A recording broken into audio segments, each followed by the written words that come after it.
ಸರಿ ಹೇಳಬೇಕು ಮತ್ತೆ. ನಾನು 9ನೇ ತರಗತಿಯಲ್ಲಿ ಓದುತ್ತಿದ್ದೇನೆ. ಇವತ್ತು ನಾನು ಒಣಕೆ ಓಬವ್ವನ ಏಕಪಾತ್ರ ಅಭಿನಯ ಮಾಡುತ್ತಿದ್ದೇನೆ. ಅಡುಗೆಯಂತೂ ಸಿದ್ಧವಾಯಿತು. ನನ್ನ ಪತಿರಾಯ ಇನ್ನೂ ಏಕೆ ಬರಲಿಲ್ಲ? ಸ್ವಲ್ಪ ಹೊತ್ತು ಕಾಯುತ್ತೇನೆ, ಆದ ನಂತರ ಹೋಗಿ ಕರೆದುಕೊಂಡು ಬರುತ್ತೇನೆ. ಸಮಯ 1:30 ಗಂಟೆ ಆಯಿತು, ಇನ್ನೂ ಏಕೆ ಬರಲಿಲ್ಲ? ಕೆಲಸದಲ್ಲಿ ಮಗ್ನರಾಗಿರಬಹುದು. ನಾನೇ ಹೋಗಿ ಕರೆದುಕೊಂಡು ಬರುತ್ತೇನೆ.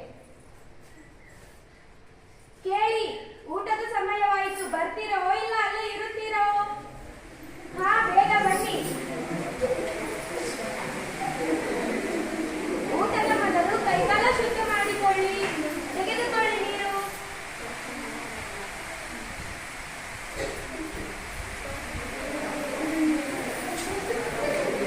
ಅಯ್ಯೋ, ಕ್ಷಮಿಸಿ, ನೀರು ತರುವುದನ್ನೇ ಮರೆತು ಹೋದೆನಲ್ಲ. ನಾನು ನೀರು ತೆಗೆದುಕೊಂಡು ಬರುತ್ತೇನೆ, ನೀವು ಊಟ ಮಾಡುತ್ತೀರಿ.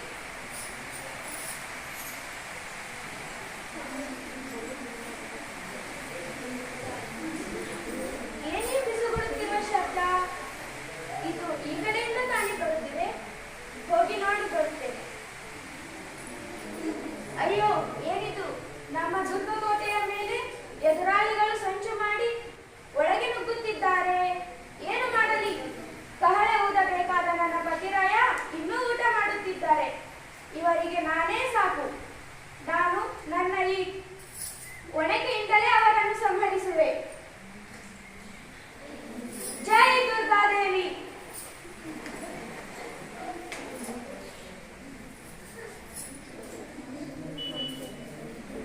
ಕೇಳಿ ಕೇಳಿ ಸೇವಕರೇ, ನನ್ನ ಕಹಳೆ ಊದಬೇಕಾದ ನನ್ನ ಪತಿರಾಯ ಊಟ ಮಾಡುತ್ತಿದ್ದಾರೆ.